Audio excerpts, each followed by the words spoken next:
Assalamualaikum warahmatullahi wabarakatuh. Dan salam sejahtera untuk kita semua. Banyak pesepeda yang merasa tidak percaya diri ketika harus bersepeda di rute tanjakan. Khususnya pesepeda yang belum terbiasa menghadapi tanjakan. Bagi pesepeda perkotaan, di mana rute bersepeda relatif datar, tanjakan memang sesuatu yang menakutkan. Rute bersepeda Dago atas Bandung dengan gradien rata-rata 4,4% dan gradien maksimal 14 hingga 16% di sekitar STKS hingga Hotel Jayakarta adalah tantangan tersendiri.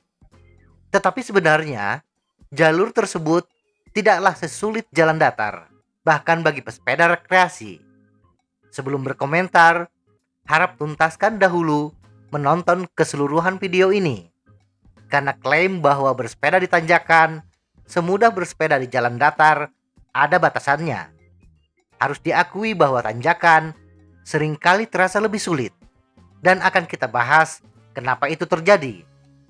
Tapi pertama-tama, inilah penjelasan sederhana mengapa tanjakan tidak lebih keras dari jalur datar.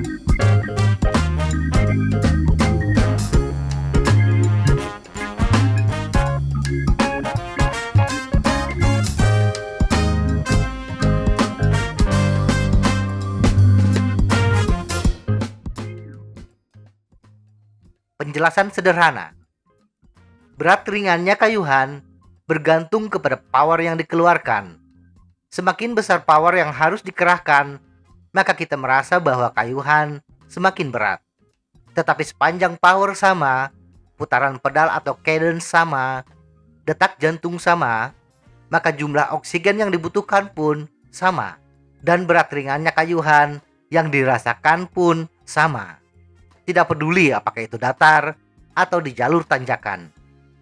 Yang berbeda antara bersepeda di jalan datar dan tanjakan pada power yang sama adalah kecepatan.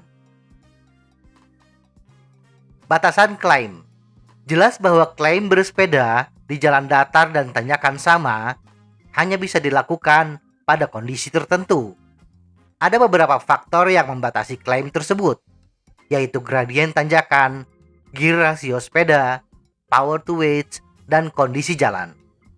Tetapi untuk contoh kita kali ini, jalur Dago atas Bandung bisa dikatakan mampu dilewati oleh semua pesepeda yang memiliki kecepatan rata-rata 25 km per jam dengan sepeda MTB yang memiliki berat total pesepeda, sepeda, dan perbekalan seberat 80 kg. Mengapa tanjakan terasa sulit?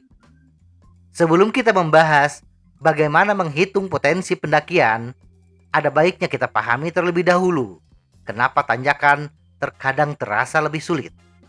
Faktor utama kenapa di tanjakan terasa sulit adalah keringat yang tidak menguap dengan cepat, yang membuat tubuh lebih cepat merasakan dehidrasi.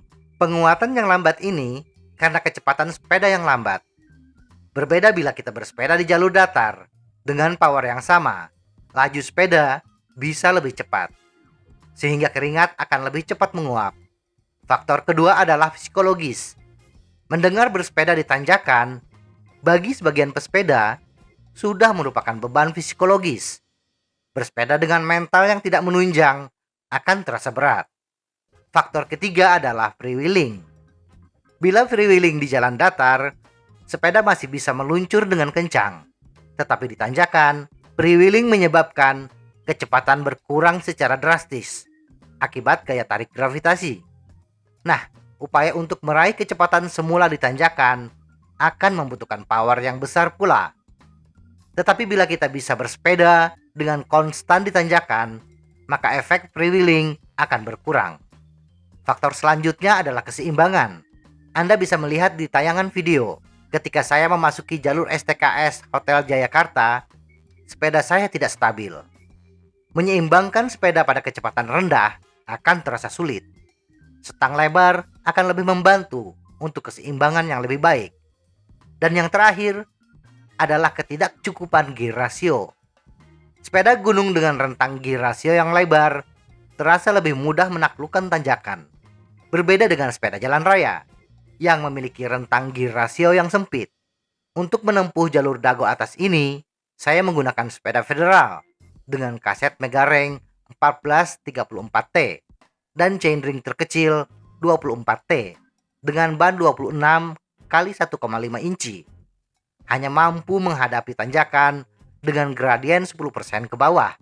Dan ketika menghadapi puncak tanjakan, gradien 14 hingga 16%, saya harus mengarahkan power yang lebih besar lagi, yang membuat sepeda terasa tidak stabil. Menghitung kemampuan di tanjakan. Berapa persen gradien tanjakan yang bisa kita lewati tergantung kepada power to weight yang kita miliki.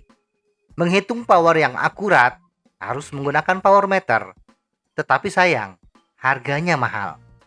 Maka cara yang paling sederhana dan murah adalah berdasarkan kecepatan rata-rata kita di jalur datar.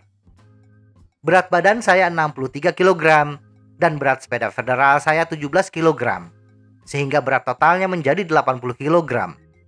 Dengan sepeda tersebut, saya mampu mempertahankan kecepatan di jalan datar kurang lebih 25 km per jam.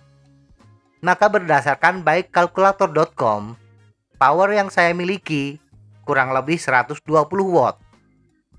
Kemudian, kita harus mengetahui berapa kecepatan sepeda di posisi low gear. Dalam menentukan kecepatan, hal utama yang harus kita pahami adalah cadence, putaran pedal per menit. Walaupun cadence bergantung kepada masing-masing pesepeda, tetapi cadence ideal di tanjakan adalah minimum 60 rpm. Cadence di bawah 60 rpm, kita cenderung mengandalkan kekuatan otot, bukan kekuatan pernafasan. Ini yang membuat kita cepat merasa lelah. Untuk kasus saya, low gear rasio sepeda adalah 0,71 dan keliling ban 2 meter. Bila cadence 60 rpm, maka kecepatannya adalah 5,08 km per jam. Nah, kita kembali ke bikekalkulator.com. Biarkan data seperti semula dengan power 120 watt. Kemudian, ganti angka di kolom grade dengan nilai gradien. Masukkan angka 5 dan seterusnya, sampai pada kolom kecepatan sama atau mendekati kecepatan di posisi low gear. Dalam kasus ini, 5,08. Dari hasil perhitungan kalkulator, gradien puncak yang bisa saya lewati adalah tanjakan dengan gradien 9 hingga 10%. Kesimpulan, memang betul, tanjakan bukan hal yang mudah, apalagi bila yang dihadapi adalah tanjakan curam. Namun bila kita mengetahui batasan tanjakan yang bisa kita lewati, seharusnya kepercayaan diri kita akan meningkat. Meningkatkan gradien tanjakan yang bisa kita lewati ada dua cara, meningkatkan power dan menurunkan low gear inch. Bisa dengan menurunkan gear ratio bila diameter ban sama, atau menggunakan ban dengan diameter yang lebih kecil bila gear ratio tetap. Jadi, sesuaikan jalur tanjakan yang kita lewati dengan batas kemampuan kita. Bila di luar itu, mari kita bersama-sama menuntun sepeda. Semoga informasi ini bermanfaat. Tetap sehat, salam goes.